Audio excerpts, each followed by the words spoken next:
서울의 한 장례식장은 검은 상복을 입은 조문객들로 가득 찼습니다. 저는 남편의 영정사진 앞에 앉아 멍한 눈으로 조문객들을 맞이했습니다. 갑작스러운 교통사고로 세상을 떠난 남편 정호의 빈자리가 이제야 실감이 났습니다. 수많은 사람들이 다가와 위로의 말을 건넸고 저는 기계처럼 고개를 숙여 인사했습니다. 슬픔과 충격으로 하루하루가 흐릿하게 지나갔습니다. 장례식이 거의 끝나갈 무렵 장례식장 입구에서 소란스러운 기운이 느껴졌습니다. 뒤늦게 도착한 한 무리의 사람들이 들어섰습니다. 검은 정장을 차려입은 그들 사이에서 리더로 보이는 남성이 저의 시선을 사로잡았습니다. 그는 다른 이들과 달리 당당하게 걸어왔습니다. 고급스러운 수트에 단정히 빗어넘긴 머리카락, 그리고 굳게 담은 입술. 그러나 제 시선은 그의 왼쪽 귀 뒤에 고정되었습니다. 왼쪽 귀 뒤에 삼각형 모양으로 자리 잡은 세 개의 점. 숨이 멎는 듯 했습니다. 그것은 15년 전 해외 배낭여행을 떠났다 실종된 제 아들 태준이의 독특한 특징이었습니다. 의사는 그것을 선천성 색소 침착이라고 했습니다. 태준만의 특별한 표식이었습니다. 심장이 빠르게 뛰기 시작했고 다리에 힘이 풀렸습니다. 손이 떨렸습니다. 정장을 입은 그 남자는 명함을 직원에게 건네며 무언가 이야기했고 저는 그 명함을 슬쩍 볼 수 있었습니다. 윤태준, KS건설 CEO라고 적혀 있었습니다. 윤태준, 김태준, 성만 바뀌었을 뿐 그 모습은 실종된 제 아들과 너무나 닮아 있었습니다. 시간이 멈춘 듯 했습니다. 아들이 살아있다는 가능성에 숨이 막힐 듯한 기분이 들었습니다. 남편의 장례식장에서 죽은 줄 알았던 아들을 만났다니 기쁨인지 충격인지 구분할 수 없는 감정이 가슴을 옥죄었습니다. 우리 태준이 살아있는 거야? 속으로 중얼거렸습니다. 15년간 꿈에서도 그리던 아들의 얼굴을 이렇게 남편의 장례식장에서 마주하게 될 줄은 상상도 못했습니다. 저는 떨리는 다리로 조심스럽게 그에게 다가갔습니다.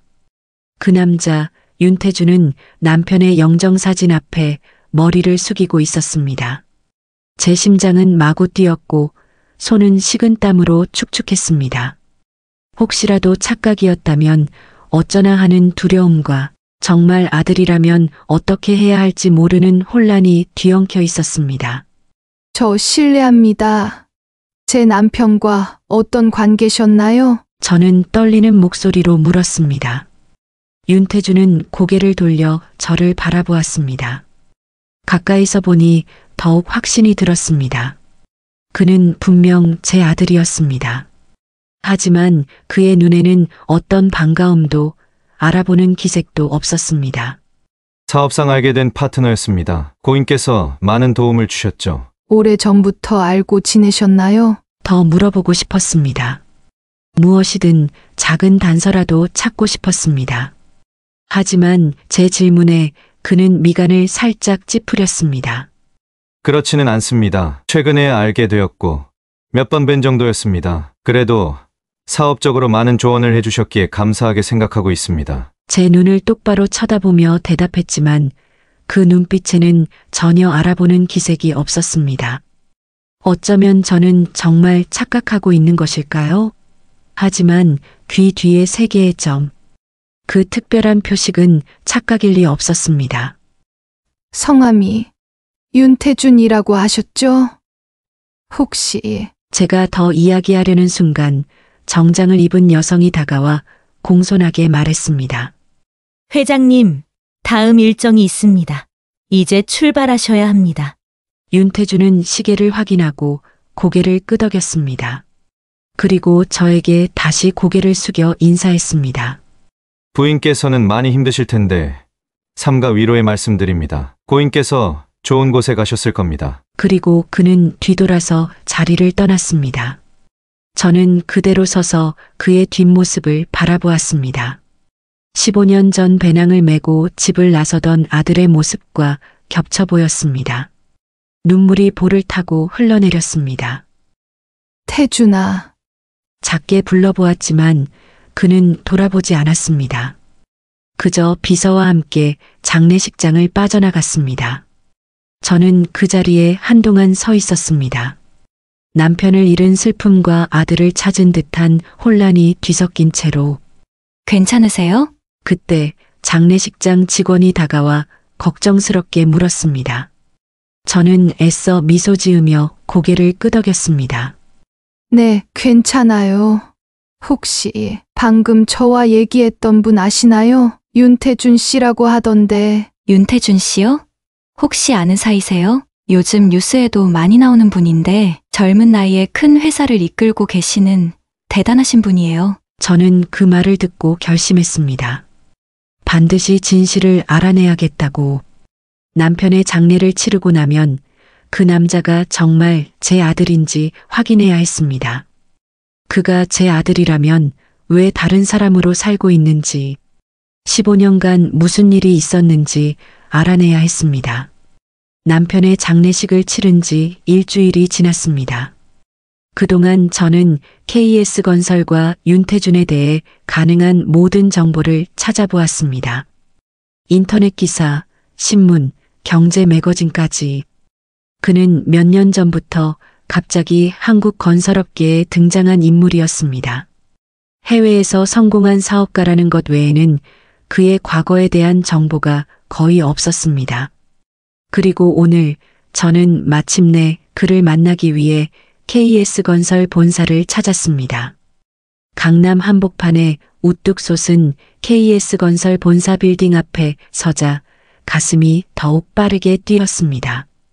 검은색 정장을 입고 머리를 단정하게 올린 채 최대한 자신감 있는 모습으로 보이려 했지만 손에 쥔 가방은 떨림을 감출 수 없었습니다.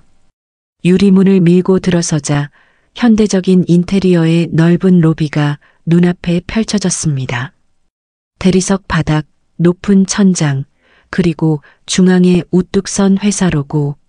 모든 것이 화려하고 위압적으로 느껴졌습니다. 떨리는 다리로 안내 데스크로 향했습니다. 안녕하세요. 윤태준 회장님을 뵙고 싶은데요. 데스크에 앉아있던 젊은 여성 직원이 저를 위아래로 훑어보았습니다. 예약이 되어 있으신가요? 아니요. 하지만 매우 중요한 일로 뵙고 싶습니다. 저는 고 김정호 사장의 아내입니다. 제 말에 그녀의 표정이 살짝 부드러워졌습니다. 잠시만 기다려주세요. 그녀는 전화를 걸었고 잠시 후 다른 여성이 로비로 내려왔습니다. 검은색 정장을 입은 그녀는 윤태준의 비서임이 분명했습니다. 안녕하세요. 김정우 사장님 부인분이시죠? 저는 윤태준 회장님의 비서 강주희입니다. 네, 박미영입니다. 회장님을 잠시 뵐 수 있을까요? 비서는 공손하지만 단호한 표정으로 말했습니다. 정말 죄송합니다만 회장님은 오늘 모든 일정이 꽉 차 있습니다. 내일이나 다음 주에 예약을 도와드릴까요? 실망감이 밀려왔지만 포기할 수는 없었습니다. 정말 중요한 일이에요. 장례식 때도 뵀는데 제가 그 순간 엘리베이터에서 사람들이 내리는 소리가 들렸습니다. 그리고 그 중에서 한 사람이 눈에 띄었습니다. 윤태준이었습니다. 그는 몇몇 임원들로 보이는 사람들과 함께 무언가를 논의하며 로비를 가로질러 가고 있었습니다. 갑자기 그가 걸음을 멈추었습니다. 그의 시선이 저에게 닿았습니다. 잠시 그렇게 서로를 바라보았습니다. 제 심장은 귀가 아플 정도로 뛰었습니다. 태준이가 천천히 다가왔습니다. 그의 얼굴에는 살짝 당혹감이 묻어 있었습니다. 김 사장님 부인 아니신가요? 네, 맞습니다. 박미영이라고 합니다. 그가 고개를 끄덕였습니다. 무슨 일로 오셨을까요? 죄송합니다, 회장님. 부인께서 예약 없이 오셔서. 비서가 끼어들었지만 윤태준은 손을 들어 그녀를 제지했습니다. 괜찮아요. 주희 씨, 다음 일정은 언제죠? 30분 후에 최 부회장님과의 미팅이 있습니다. 그럼 잠시 시간이 있군요. 제 사무실로 올라가시죠. 비서의 놀란 표정 속에서 윤태주는 저를 엘리베이터로 안내했습니다. 상승하는 엘리베이터 안에서 저는 그의 옆모습을 몰래 살폈습니다. 태준의 턱선, 태준의 눈매, 태준의 손가락까지 모든 것이 제 기억 속의 아들과 일치했습니다. 엘리베이터 문이 열리고 저는 그의 뒤를 따라 회장실로 향했습니다. 이제 진실을 마주할 시간이었습니다. 회장실 문이 열리자 넓은 공간이 시야에 들어왔습니다. 탁 트인 통유리창 너머로 서울의 전경이 파노라마처럼 펼쳐져 있었고 최고급 원목으로 만들어진 가구들과 세련된 미술품들이 사무실을 채우고 있었습니다. 마치 영화 속 장면 같았습니다. 앉으시죠. 윤태준이 응접 세트를 가리키며 말했습니다. 저는 소파에 앉아 잠시 주변을 둘러보았습니다. 어떻게 시작해야 할지 마음이 무거웠습니다. 무슨 일로 저를 찾아오신 건가요? 윤태준이 단도직입적으로 물었습니다. 저는 깊은 숨을 들이마시고 용기를 냈습니다. 사실 제가 오늘 온 이유는 개인적인 일 때문입니다. 15년 전 저는 아들을 잃었습니다. 윤태준의 표정이 의아해졌습니다. 죄송하지만 그게 저와 무슨 관련이 있죠? 제 아들 이름은 김태준이었어요. 15년 전 해외 배낭여행을 떠났다가 실종됐습니다. 그 이후로 어떤 소식도 듣지 못했어요. 윤태준은 눈을 깜빡이며 저를 바라보았습니다. 그의 표정에서는 약간의 불편함이 느껴졌습니다. 저는 떨리는 손으로 가방에서 준비해온 것들을 하나씩 꺼냈습니다. 첫 번째로 오래된 가족 사진을 내밀었습니다. 이건 태준이가 대학 입학식 날 찍은 사진이에요. 보시면 당신과 정말 닮았다는 걸 알 수 있을 거예요. 윤태준은 망설이다가 사진을 받아들었습니다. 그의 눈동자가 사진 속 인물들을 하나씩 훑었습니다. 특히 젊은 태준의 모습에 시선이 오래 머물렀습니다. 그러나 곧 그는 사진을 테이블 위에 내려놓았습니다. 그리고 제가 장례식장에서 봤던 당신의 왼쪽 귀 뒤에 있는 세 개의 점, 그건 태준이가 태어날 때부터 가지고 있던 특별한 표식이에요. 윤태준은 무의식적으로 왼손을 귀 뒤로 가져갔지만 곧 표정을 굳혔습니다. 그의 눈에는 경계심이 가득했습니다. 이어서 빛바랜 야구 글러브를 꺼냈습니다. 이건 태준이가 중학교 시절부터 아꼈던 글러브예요. 여기 그의 이름이 새겨져 있어요. 윤태준의 얼굴이 점점 굳어졌습니다. 그는 자리에서 벌떡 일어났습니다. 죄송하지만 이런 식으로 접근하시는 이유가 뭡니까? 제 재산을 노리시나요? 그의 달라진 말투와 날카로운 질문에 저는 충격을 받았습니다. 많은 사람들이 이런 식으로 접근합니다. 그가 차갑게 말했습니다. 성공한 사업가에게 갑자기 나타나 당신은 내 가족이라며 접근하는 사람들이 있죠. 특히 제가 한국에 돌아온 이후로 더 심해졌습니다. 아니에요. 저는 그런 사람이 아니에요. 제 목소리가 떨렸습니다. 저는 단지 제 아들을 찾고 있을 뿐이에요. 그리고 이 사진 속 아들과 당신은 너무 닮았어요. 윤태준은 비웃듯이 웃었습니다. 닮았다고요? 그게 증거입니까? 저는 윤태준입니다. 해외에서 성공한 사업가죠. 당신이 말하는 김태준이 아닙니다. 그럼 DNA 검사라도 하는 건 어떨까요? 제가 왜 당신의 의도에 넘어가야 하죠? 당신의 자식이 아닌데 왜 DNA 검사를 해야 하는지 이해가 안 됩니다. 그는 창가로 걸어가 서울의 전경을 내려다보았습니다. 잠시 침묵이 흘렀습니다. 그가 다시 말을 이었습니다. 당신의 아들을 잃은 슬픔은 이해합니다. 하지만 저를 그 아들로 착각하시는 것 같네요. 저는 절망감에 가슴이 무너졌습니다. 하지만 포기할 수 없었습니다. 윤태준은 잠시 생각하더니 자리로 돌아와 앉았습니다. 그의 표정은 여전히 의심으로 가득했습니다. 제가 불편하게 해드렸다면 죄송합니다. 가족은 있으세요? 저는 자연스럽게 화제를 돌렸습니다. 어떻게든 더 얘기하고 싶었고 그의 모든 것을 알고 싶었습니다. 그 질문에 윤태준의 표정이 살짝 슬퍼졌습니다. 네.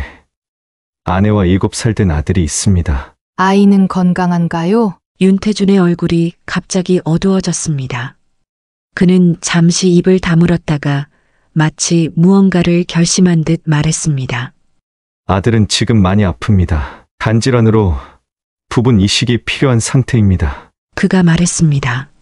문제는 저희 아들이 희귀 혈액형이라 그의 목소리가 흔들렸습니다. 혈액형이 어떻게 되나요? RH AB형입니다. 적합한 기증자를 찾기가 정말 어렵네요. RHAB형이요? 같은 혈액형이네요. 윤태준의 눈이 커졌습니다. 저는 말을 이어가며 용기를 내었습니다. 제가 이식 검사를 받아볼 수 있을까요? 윤태준은 깜짝 놀란 표정으로 저를 바라보았습니다. 그의 얼굴에 수많은 감정이 스쳐 지나갔습니다. 의심, 희망, 혼란, 경계심이 뒤섞여 있었습니다. 왜 그렇게까지 하시려는 겁니까? 그가 낮은 목소리로 물었습니다. 제게 뭔가를 얻기 위해서인가요? 아니에요. 그저 아픈 아이를 돕고 싶어서예요. 윤태준은 자리에서 일어나 창가로 걸어갔습니다. 그는 오랫동안 서울의 전경을 내려다보며 침묵했습니다. 그의 어깨가 무겁게 처져 있었습니다. 저는 여전히 당신을 의심합니다. 그가 마침내 입을 열었습니다. 갑자기 나타나서 제 아들이라고 주장하시고 이제는 장기까지 기증하겠다고 하시니 이해하실 거예요. 이건 너무 갑작스럽고 믿기 어려운 일입니다. 윤태준은 천천히 저를 향해 돌아섰습니다. 그의 눈빛이 날카로웠습니다. 가슴이 아팠지만 그의 의심을 이해할 수 있었습니다. 제 입장에서도 갑자기 나타난 낯선 사람을 완전히 신뢰하기는 어려울 테니까요. 윤태준 씨, 저는 당신에게 어떤 것도 요구하지 않을 거예요. 돈도 인정도 필요 없어요. 단지 검사를 받고 당신 아들을 도울 기회를 주세요. 그게 전부예요. 윤태준은 깊은 생각에 잠겨 있었습니다. 그의 표정에서 내적 갈등이 엿보였습니다. 한편으로는 의심을 떨쳐내지 못하고 다른 한편으로는 아들을 위한 희망을 포기할 수 없는 듯 했습니다. 마침내 그가 깊은 한숨을 내쉬었습니다. 아들을 위해서라면 그가 중얼거렸습니다. 그리고 저를 똑바로 쳐다보며 단호하게 말했습니다. 하지만 이것이 무슨 함정이라면 법적 조치를 취할 겁니다. 우선 적합성 검사부터 시작해야 합니다. 그가 실무적인 목소리로 말했습니다. 지금 당장 병원에 연락해서 예약을 잡겠습니다. 윤태준은 책상으로 돌아와 전화를 들었습니다. 그가 병원 측과 대화하는 동안 저는 조용히 앉아 있었습니다. 가슴 속에서는 두려움과 희망이 교차했습니다. 제가 기증자로 적합하다면 태준이의 아들, 제 손자를 살릴 수 있는 기회였습니다.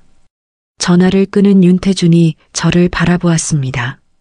내일 오전 9시 서울대학병원 이식센터로 오시면 됩니다. 제가 모든 절차를 준비해 놓겠습니다. 감사합니다. 윤태준은 여전히 경계하는 눈빛이었지만 이전보다는 조금 누그러져 있었습니다. 우리의 대화는 그렇게 끝났습니다.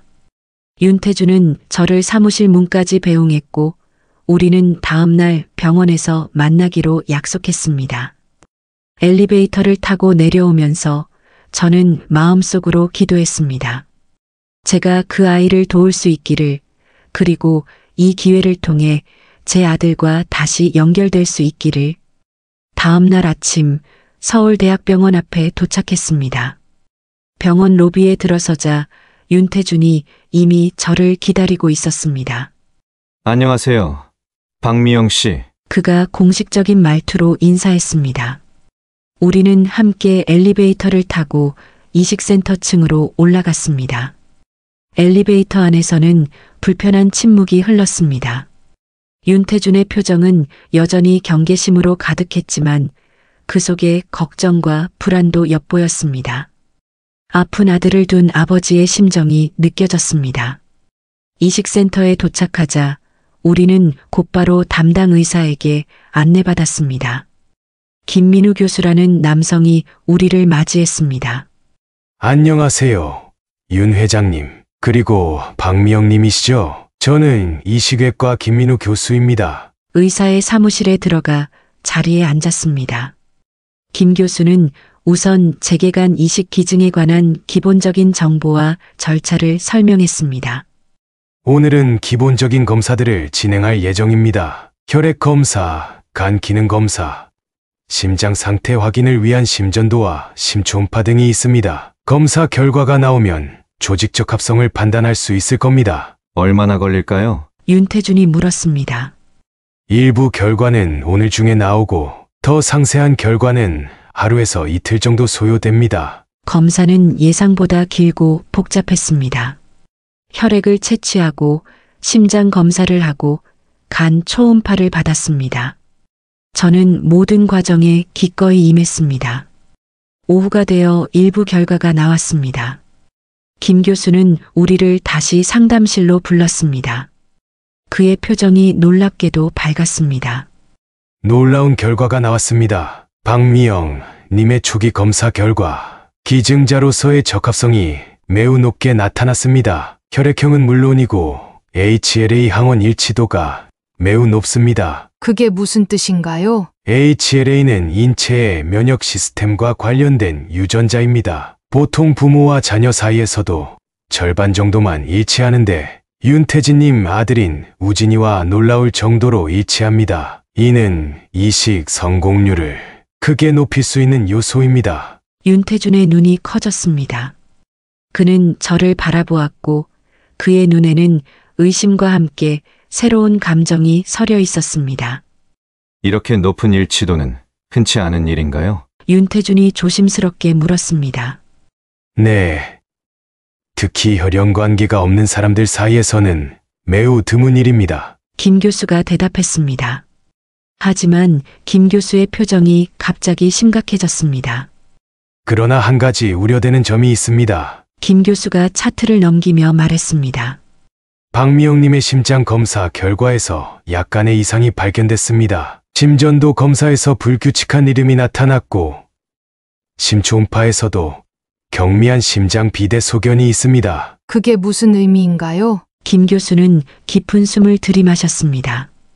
미영님의 나이와 심장 상태를 고려하면 간 일부를 기증하는 수술은 생명을 위협할 수 있습니다. 간 이식 수술은 건강한 사람에게도 큰 부담을 주는 수술입니다. 현재 심장 상태로는 수술 중이나 수술 후 합병증 위험이 상당히 높습니다. 그 말을 듣자 윤태준의 표정이 급격히 변했습니다. 그는 자리에서 벌떡 일어났습니다. 그럼 안 됩니다. 잠시만요. 얼마나 위험한지 더 자세히 알려주세요. 김 교수는 눈을 깜빡이며 대답했습니다. 정확한 확률을 말씀드리기는 어렵지만 일반적인 기증자보다 합병증 발생 가능성이 두세 배 높다고 보시면 됩니다. 최악의 경우 사망에 이를 수도 있습니다. 방 안에 무거운 침묵이 내려앉았습니다. 윤태준이 다시 입을 열었습니다. 이 정도 위험이라면 절대 받아들일 수 없습니다. 다른 기증자를 찾아보겠습니다. 하지만 이보다 적합한 기증자를 찾기가 쉽지 않을 거예요. 김 교수가 말을 이어갔습니다. 특히 이렇게 높은 일치도를 가진 기증자는 그래도 안 됩니다. 윤태준이 단호하게 말했습니다. 다른 분의 생명을 위험에 빠뜨리면서까지 도움을 받을 수는 없어요. 김 교수는 우리를 번갈아 바라보다가 자리에서 일어났습니다. 두 분이 충분히 상의하실 수 있도록 잠시 자리를 비우겠습니다. 어떤 결정을 내리든 우진이에게 최선의 선택이 되길 바랍니다. 김 교수가 나가고 방 안에는 윤태준과 저만 남았습니다. 저는 그를 똑바로 바라보며 말했습니다. 당신 아들을 살릴 수 있다면 저는 도전하고 싶어요. 윤태준은 혼란스러운 표정으로 저를 보았습니다. 왜 그렇게까지 하시려는 겁니까? 저는 당신이 제 어머니라는 말을 믿지 않습니다. 그런데 왜 목숨까지 걸면서 제가 당신의 어머니가 아니더라도 도울 수 있는 사람이 있다면 돕는 게 맞다고 생각해요. 이제 자라나는 아이잖아요. 저는 살 만큼 살았고요. 윤태준은 천천히 돌아섰습니다. 그의 눈에는 복잡한 감정이 어려 있었습니다. 하지만 그렇다고 해도 당신의 생명을 위험에 빠뜨릴 수는 없습니다. 저는 일어나 그에게 다가갔습니다. 제 선택을 존중해 주세요. 그냥 이렇게 나타나서 목숨까지 걸겠다니 이해할 수 없어요. 당신도 부모니까 이해할 수 있을 거예요. 자식을 위해서라면 무엇이든 할 수 있잖아요. 윤태주는 깊은 한숨을 내쉬었습니다. 그의 얼굴에는 갈등과 혼란이 가득했습니다. 알겠습니다. 하지만 당신이 어머니라고 믿는 것은 아닙니다. 제 아들을 위해서입니다. 저는 태준이를 바라보며 고개를 끄덕였습니다. 그때 김 교수가 다시 들어왔습니다. 결정 내리셨나요? 윤태준과 저는 서로를 바라보았습니다. 진행하겠습니다. 김 교수는 고개를 끄덕였습니다. 남은 추가적인 검사와 상담은 빠르게 진행하겠습니다. 우리는 그날의 검사를 마치고 병원을 나왔습니다. 며칠 뒤 저녁, 윤태주는 자신의 집에 앉아 생각에 잠겨 있었습니다. 박미영과 병원에서 있었던 일들이 그의 머릿속을 맴돌았습니다. 특히 박미영의 검사 결과는 그를 혼란스럽게 만들었습니다. 혈액형뿐만 아니라 조직적 합성까지 놀라울 정도로 일치한다는 의사의 말이 귓가에 맴돌았습니다. 그는 15년 전의 기억을 더듬어 보려 했지만 여전히 대부분이 흐릿했습니다. 태풍이 몰아치는 배 위에서의 기억, 그리고 병원에서 깨어났을 때의 혼란스러움만이 그에게 남아 있었습니다. 그 이전의 삶은 마치 다른 사람의 이야기처럼 멀게만 느껴졌습니다. 윤태주는 소파에서 일어나 창가로 걸어갔습니다. 밤의 서울 풍경이 창밖으로 펼쳐져 있었습니다. 그는 자신의 삶을 되돌아보았습니다. 사고 후 그를 돌봐준 윤 씨 부부에게 입양되어 새로운 삶을 시작했고 열심히 공부하고 일해 성공한 사업가가 되었습니다. 아름다운 아내를 만나 사랑하는 아들을 얻었습니다. 그가 꿈꿔온 완벽한 삶이었습니다. 하지만 지금 그 모든 것이 흔들리기 시작했습니다. 자신의 재산을 노리기 위해 접근한 것일까? 그는 의심스러운 마음으로 생각했습니다. 아니면 정말 내 어머니인가? 자신의 목숨이 위험하다는 것을 알면서도 내 아들에게 이식을 해준다고? 아들을 위해 어쩔 수 없이 수술을 승낙했지만 아직도 그녀에 대한 의심은 완전히 떨치기 힘들었습니다. 그리고 의사가 말했던 위험성이 그의 마음을 무겁게 눌렀습니다. 박미영의 나이와 심장 상태를 고려하면 수술은 생명을 위협할 수도 있다고 했습니다. 그런데도 그녀는 망설임 없이 기증을 자처했습니다. 만약 그녀가 정말 내 어머니라면 윤태주는 혼란스러워했습니다. 15년간 나를 찾아다녔다면, 그리고 이제 찾았는데 내 아들을 위해 자신의 생명까지 걸겠다면, 그는 다시 소파로 돌아와 앉았습니다. 테이블 위에는 얼마 전 박미영이 보여주었던 사진들이 놓여 있었습니다.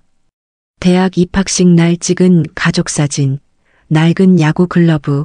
그는 천천히 사진을 집어들었습니다. 사진 속의 젊은 남성은 분명 그와 닮아 있었습니다. 같은 눈매, 같은 미간의 주름, 같은 입술 모양. 그리고 사진 속 부모님의 따뜻한 미소가 그의 가슴을 아프게 했습니다. 도대체 무슨 일이 있었던 걸까? 그는 중얼거렸습니다. 윤태주는 야구 글러브를 손에 쥐었습니다. 낡고 빛바랜 가죽이었지만 왠지 모르게 친숙한 느낌이 들었습니다. 그는 무의식적으로 왼손으로 글러브를 끼워 보았습니다. 묘하게 손에 딱 맞는 느낌이었습니다. 그때 2층에서 작은 기침 소리가 들렸습니다. 윤태주는 급히 글러브를 내려놓고 아들 방으로 향했습니다. 우진은 침대에 누워 있었고 그의 얼굴은 평소보다 더 창백해 보였습니다. 아빠, 우진이 작은 목소리로 불렀습니다. 우진아, 괜찮아? 윤태준이 아들의 이마에 손을 얹으며 물었습니다. 지난번에 병원에 온 아주머니 누구세요? 윤태준은 잠시 망설였습니다. 아빠를 도와주려는 좋은 분이야. 윤태준의 눈에 눈물이 고였습니다. 우진이를 재운 후 윤태준은 다시 거실로 내려왔습니다. 그의 마음속에는 여전히 의심과 혼란이 가득했습니다. 박미영이 정말 그의 어머니라면 그것은 그의 모든 정체성을 뒤흔들 일이었습니다. 그리고 만약 아니라면 무언가 위험한 계략이 있는 것이 분명했습니다. 그는 결심했습니다. 윤태준은 휴대폰을 꺼내 연락처를 찾아보았습니다. 그가 신뢰하는 유전자 검사 전문가였습니다. 이미 자정이 넘은 시간이었지만 그는 망설임 없이 전화를 걸었습니다. 박사님, 죄송합니다만 급한 일이 있습니다. 내일 DNA 검사를 의뢰하고 싶은데요. 최대한 빨리 결과를 받을 수 있을까요? 전화를 끄는 윤태준은 깊은 숨을 내쉬었습니다. 수술은 내일로 예정되어 있습니다. 그 전에 진실을 확인하고 싶었습니다. 박미영이 정말 그의 어머니인지 아니면 교묘한 사기꾼인지. 그는 책상 서랍에서 오래된 수첩을 꺼냈습니다. 입양 부모님이 남겨준 것으로 그가 병원에서 발견되었을 당시의 상황이 기록되어 있었습니다. 태풍으로 인한 배 사고, 한국인으로 추정되는 청년, 심한 두부 외상과 기억 상실, 그리고 왼쪽 귀 뒤에 3개의 점. 김태준. 그는 박미영이 주장하는 이름을 불러보았습니다. 낯설지만 어딘가 친숙한 이름이었습니다. 밤이 깊어갔습니다. 윤태준은 소파에 기대어 잠시 눈을 감았습니다.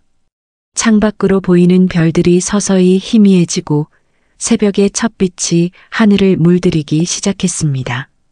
수술 당일 아침, 저는 병실에서 이식 수술 준비를 하고 있었습니다. 간호사가 건네준 하늘색 수술복으로 갈아입고 머리망을 쓰고 모든 장신구를 제거했습니다. 긴장되세요? 간호사가 친절하게 물었습니다. 네, 조금요. 긴장된다고 대답은 했지만 사실 마음은 이상하리만큼 평온했습니다. 이제 제가 할 일이 명확했기 때문이었습니다. 제 아들을 찾았고 제 손자를 살릴 수 있다면 그것보다 더 중요한 것은 없었습니다. 병실 문이 열리고 윤태준이 들어왔습니다. 그는 정장 차림이었지만 평소와 달리 넥타이는 매지 않았고 얼굴은 피곤해 보였습니다. 뜬 눈으로 밤을 새운 듯 했습니다. 준비 다 되셨나요? 그가 조용히 물었습니다. 네, 거의요. 우진이는요? 7층 소아병동에 입원했어요. 아내가 함께 있습니다. 잠시 침묵이 흘렀습니다. 윤태준은 창가로 걸어가 밖을 내다보았습니다. 정말 후회 없으신가요? 전혀요. 윤태준은 고개를 끄덕였습니다. 그리고 갑자기 제게 다가와 무언가를 건넸습니다. 작은 종이 봉투였습니다. 이게 뭔가요? 행운의 부적이라고 생각해 주세요. 그가 어색하게 웃으며 말했습니다. 양어머니가 제 어릴 적 수술 때 주셨던 거예요. 제 눈에 눈물이 고였습니다. 그가 저를 어머니라고 부르지는 않았지만 이런 소중한 것을 나눠준다는 것 자체가 그의 마음이 조금씩 열리고 있다는 신호처럼 느껴졌습니다. 고마워요. 그때 김민우 교수와 간호사들이 병실에 들어왔습니다. 곧 수술이 시작됩니다. 이제 수술실로 모시겠습니다. 김 교수가 말했습니다. 간호사들이 침대를 밀기 시작했습니다. 윤태준은 병실 문 앞에 서서 저를 바라보았습니다. 그의 눈에는 복잡한 감정이 어려 있었습니다. 침대가 복도를 지나 엘리베이터로 향하는 동안 저는 윤태준이 몰래 제 베개 밑에서 무언가를 집어드는 것을 보았습니다. 머리카락 몇 가닥이었습니다. 그는 빠르게 그것을 작은 비닐 봉투에 넣어 주머니에 넣었습니다. DNA 검사를 위한 샘플이었을 겁니다. 저는 그의 행동에 안심이 되었습니다. 곧 그는 진실을 알게 될 겁니다. 수술실로 이동하는 동안 저는 마음속으로 기도했습니다. 여보, 보고 있나요? 우리 아들을 찾았어요. 그리고 이제 우리 손자를 살릴 거예요. 수술실은 차갑고 밝았습니다. 간호사들이 저를 수술대로 옮기고 마취 전문의가 다가왔습니다. 의식이 서서히 흐려지기 시작했습니다. 그 사이 윤태주는 병원 복도를 빠르게 걸었습니다. 손에는 방금 채취한 머리카락 샘플이 들어있는 봉투가 있었습니다. 그는 병원 로비를 지나 주차장으로 향했습니다. 그곳에는 이미 그가 신뢰하는 유전자 검사 전문가가 기다리고 있었습니다. 윤태준이 봉투를 건넸습니다. 바로 검사하겠습니다. 신속 검사로 2시간 내에 결과를 받으실 수 있습니다. 전문가가 떠난 후 윤태준은 다시 병원으로 돌아왔습니다. 수술은 이미 시작되었습니다. 그는 7층 대기실에 앉아 초조하게 시간을 보냈습니다. 그의 마음은 복잡했습니다. 한편으로는 DNA 검사 결과가 나오기를 기다리고 다른 한편으로는 수술이 무사히 진행되기를 바랐습니다. 아내 유나가 커피를 들고 대기실로 왔습니다. 여보, 괜찮아? 그녀가 걱정스럽게 물었습니다. 그냥 긴장돼서. 윤태준이 대답했습니다. 우진이는 잘 자고 있어요. 윤태준은 고개를 끄덕였습니다.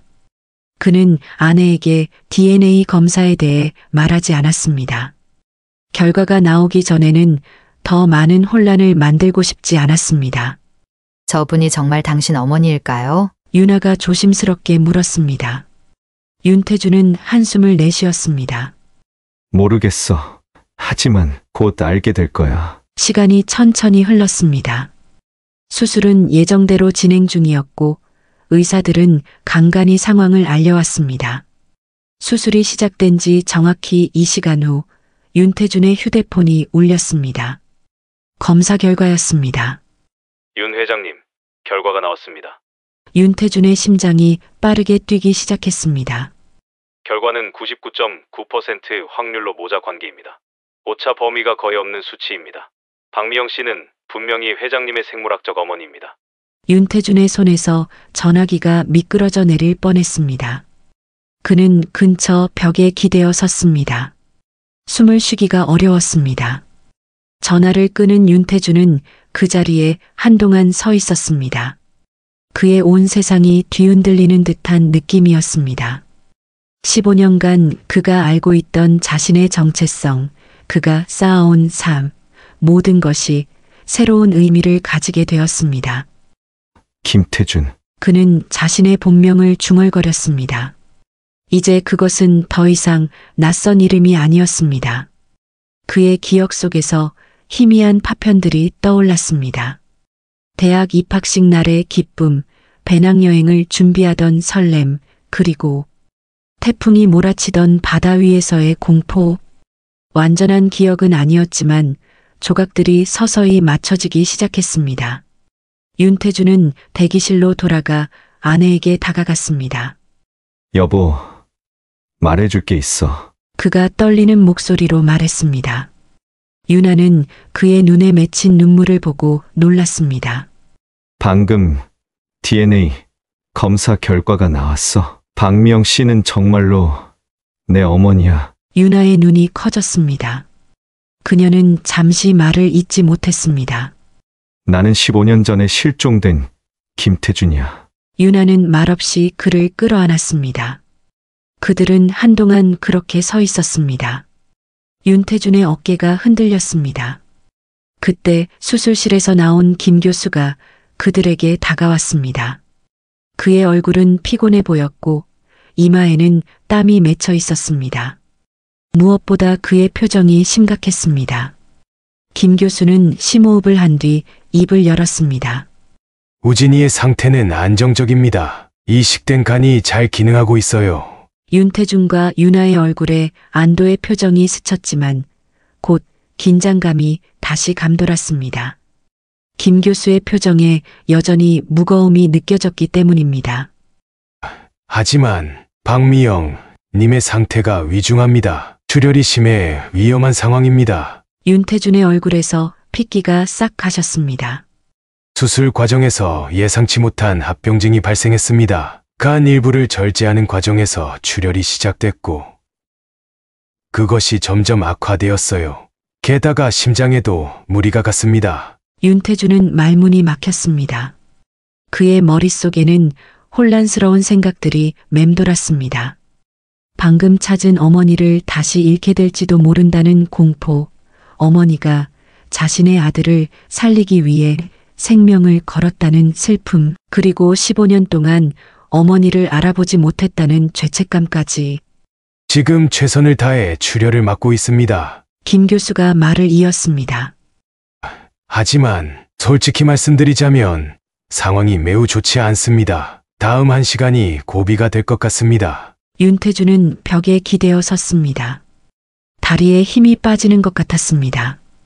김 교수는 그들을 격려하는 말을 더하고 싶었지만 호출기가 울렸습니다. 그는 황급히 수술실로 돌아갔습니다. 윤태주는 의자에 천천히 앉았습니다. 아내가 옆에서 그의 등을 토닥였지만 그는 마치 다른 세계에 있는 것처럼 무반응이었습니다. 그의 눈에는 눈물이 고여 있었습니다. 시간은 너무나 천천히 흘러갔습니다. 매분, 매 초가 영원처럼 느껴졌습니다. 그는 어머니의 얼굴을 떠올렸습니다. 장례식장에서 처음 봤을 때의 그 놀란 표정, 회사에서 만났을 때의 간절함, 그리고 병원에서 검사를 받을 때의 결연한 의지. 모든 것이 이제야 이해가 되었습니다.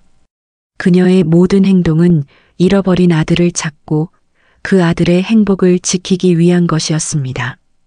엄마, 윤태주는 무의식적으로 중얼거렸습니다. 15년 만에 처음으로 그 단어가 그의 입에서 나왔습니다. 대기실의 문이 열리고 간호사가 들어왔습니다.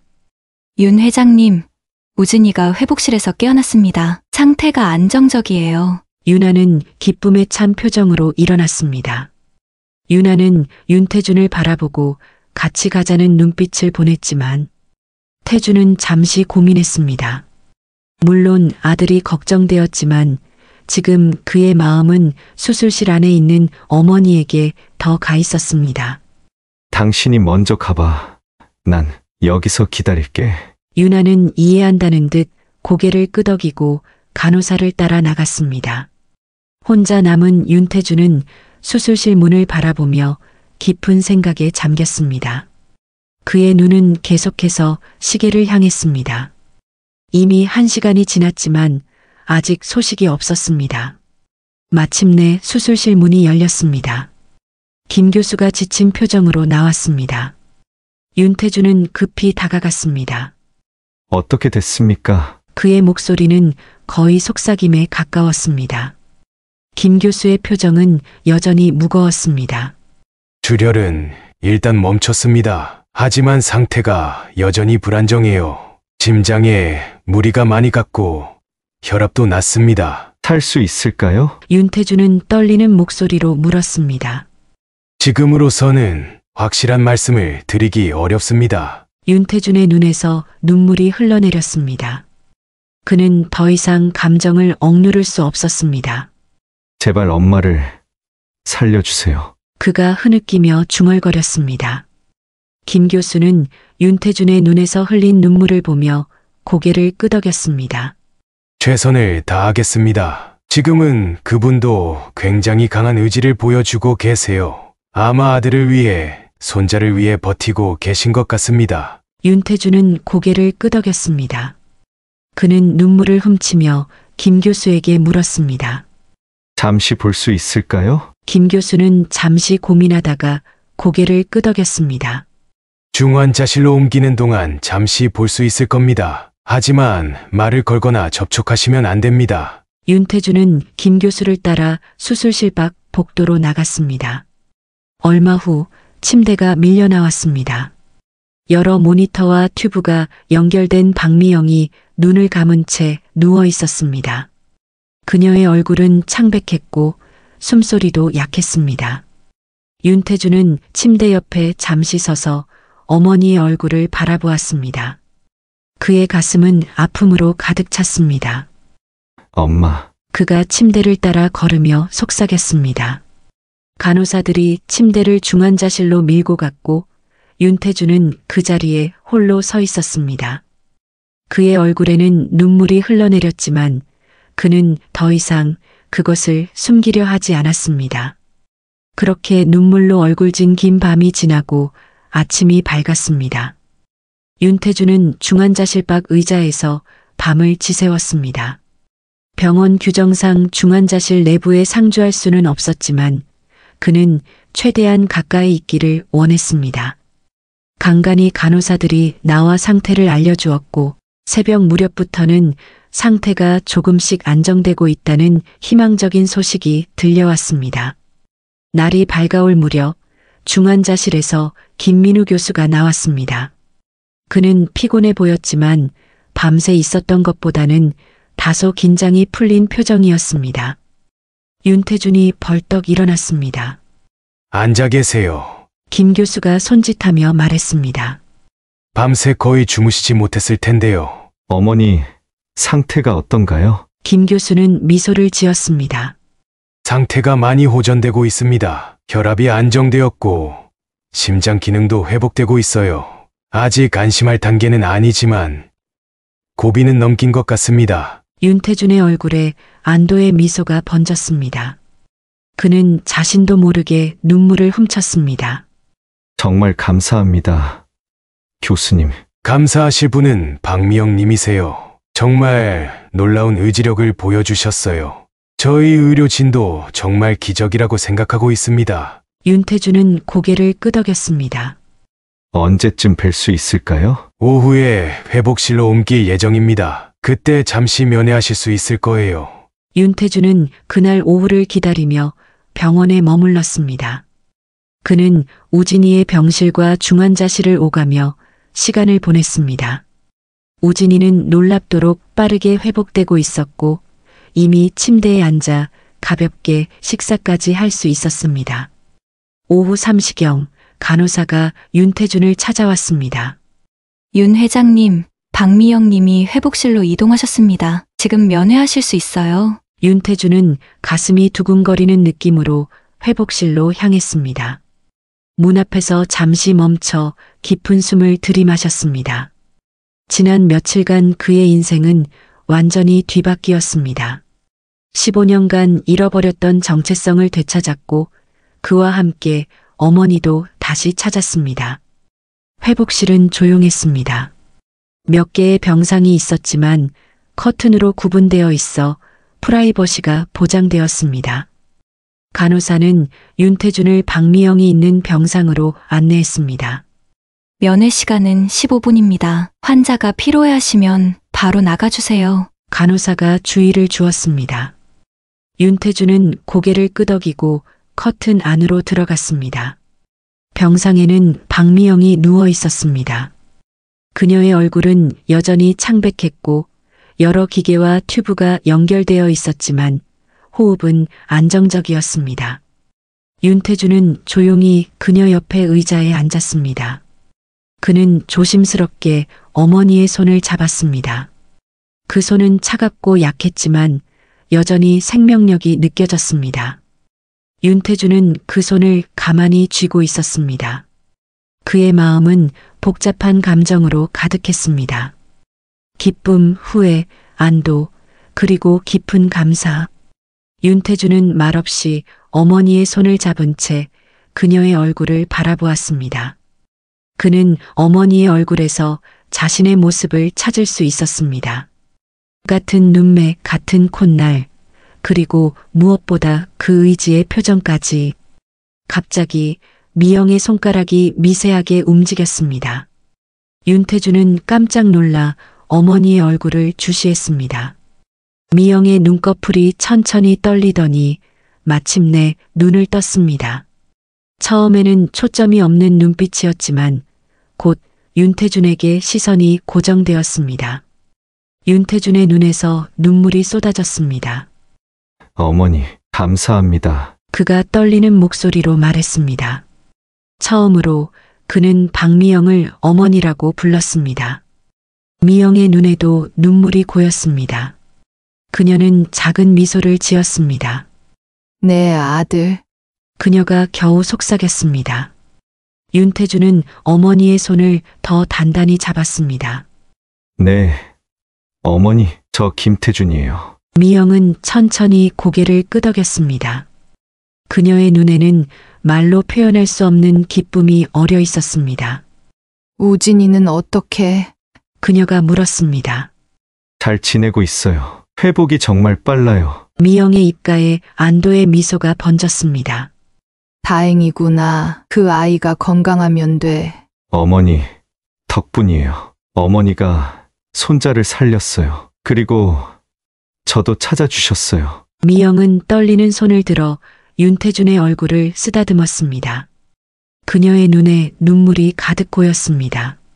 15년 동안 매일 기도했단다. 내가 어딘가에 살아있길, 그리고 우리가 다시 만날 수 있길. 윤태준은 어머니의 손을 자신의 뺨에 가져다 대었습니다.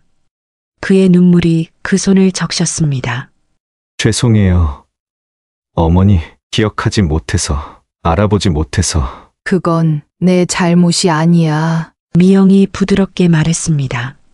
중요한 건 지금 우리가 다시 만났다는 거야. 두 사람은 한동안 말없이 서로를 바라보았습니다. 15년의 시간이 한순간에 녹아내리는 듯 했습니다.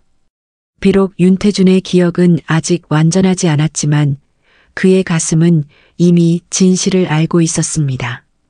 그는 김태준이었고 박미영은 그의 어머니였습니다. 15년 만에 진정한 재회의 순간이었습니다. 그때 문이 열리고 김 교수가 들어왔습니다. 그는 눈물을 훔치는 두 사람을 보고 따뜻한 미소를 지었습니다. 이것이 바로 의학에서 말하는 기적입니다. 박미영님의 회복 속도가 놀랍습니다. 지금 보이시는 회복 속도라면 예상보다 훨씬 빨리 회복하실 수 있을 거예요. 김 교수는 미영의 상태를 체크한 후 다시 말했습니다. 이제 환자가 쉬셔야 합니다. 나중에 다시 면회하실 수 있어요. 윤태준은 고개를 끄덕였습니다. 그는 어머니의 손을 한 번 더 꼭 잡았습니다. 그리고 어머니의 이마에 부드럽게 입맞춤을 했습니다. 회복실을 나온 윤태준은 복도에서 기다리고 있던 유나를 만났습니다. 그녀의 얼굴에는 걱정과 기대가 뒤섞여 있었습니다. 윤태준은 아내를 향해 밝게 미소 지었습니다.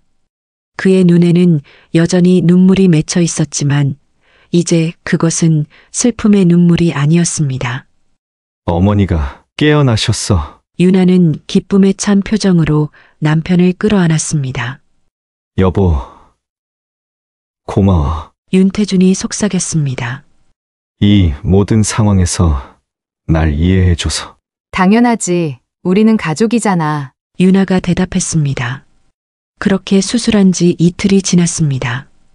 저는 놀라운 속도로 회복되고 있었고 이미 일반 병실로 옮겨진 상태였습니다. 의사들도 제 회복 속도에 놀라워했지만 저는 그것이 아들을 다시 찾았다는 기쁨 때문이라고 생각했습니다. 마음의 상처가 치유되자 몸도 따라 회복되는 것 같았습니다. 오후 햇살이 병실 창문으로 따스하게 비쳐들었습니다. 태준이 꽃다발을 들고 병실에 찾아왔습니다. 그는 이제 윤태준이 아닌 김태준으로 스스로를 인식하기 시작했지만 여전히 주변 사람들에게는 윤태준으로 불리고 있었습니다. 법적인 절차는 나중에 천천히 밟기로 했습니다.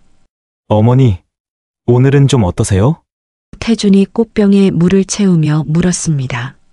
많이 좋아졌어. 제가 미소 지으며 대답했습니다.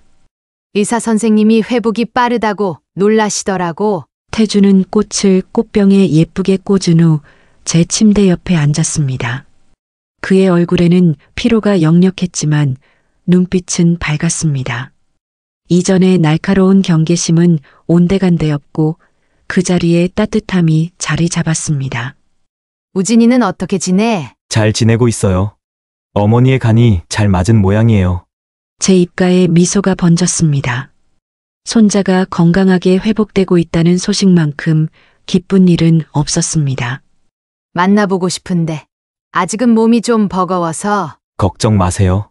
우진이도 어머니를 정말 만나고 싶어 해요. 할머니한테 감사하다고 꼭 말하고 싶대요. 할머니라는 단어가 제 귀에 감미롭게 울렸습니다.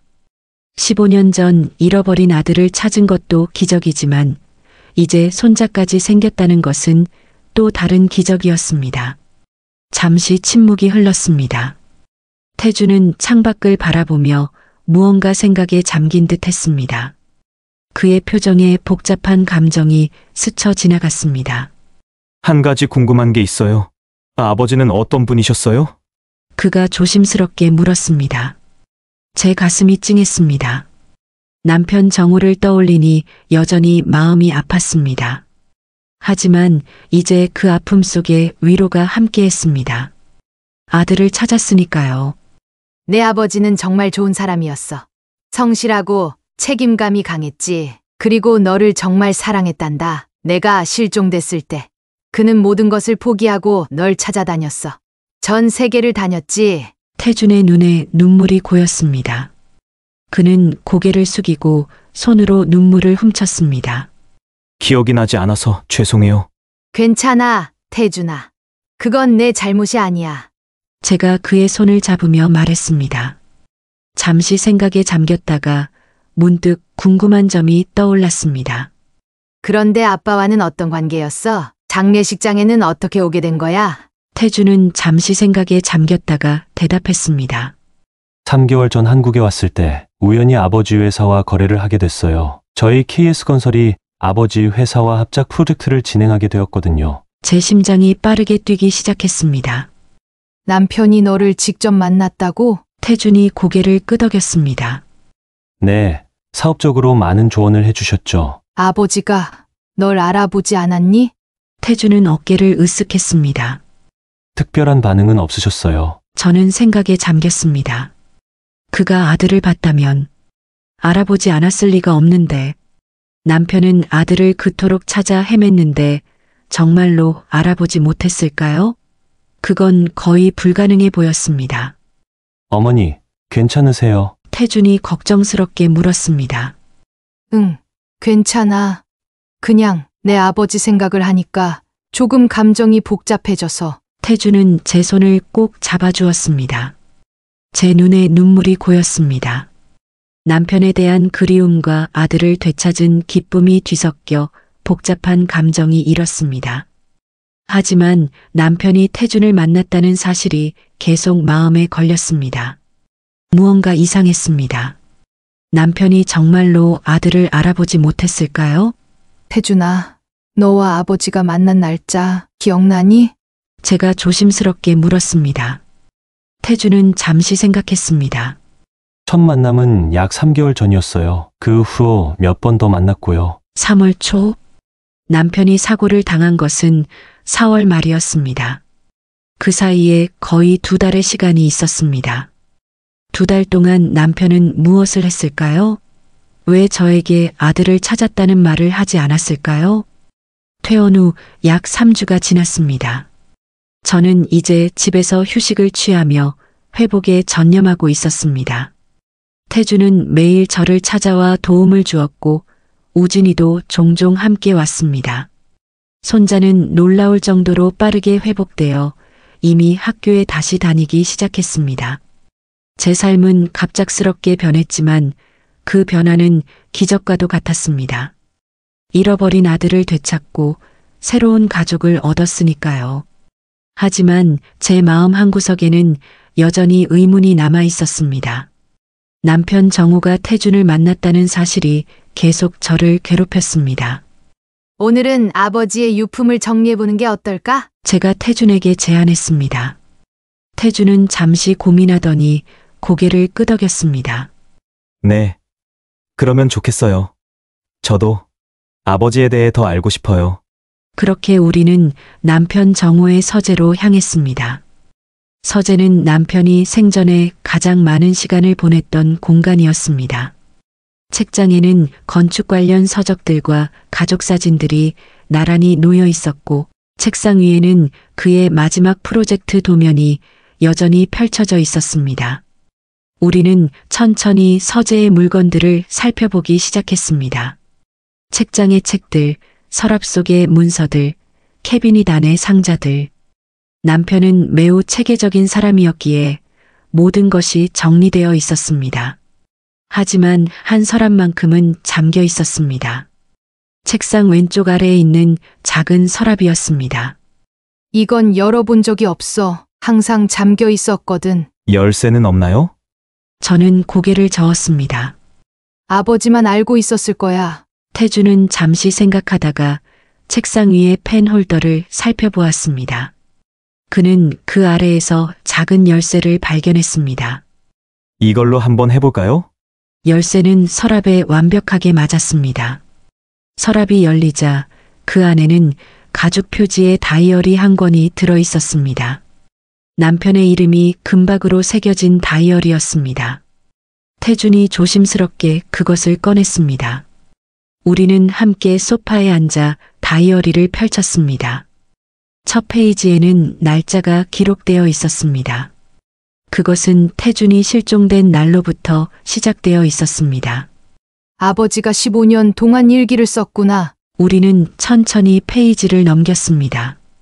초반부는 절망과 고통으로 가득했습니다. 아들을 찾기 위해 경찰서를 전전하고 해외 대사관을 찾아다니고 심지어 사설 탐정까지 고용했던 내용이었습니다.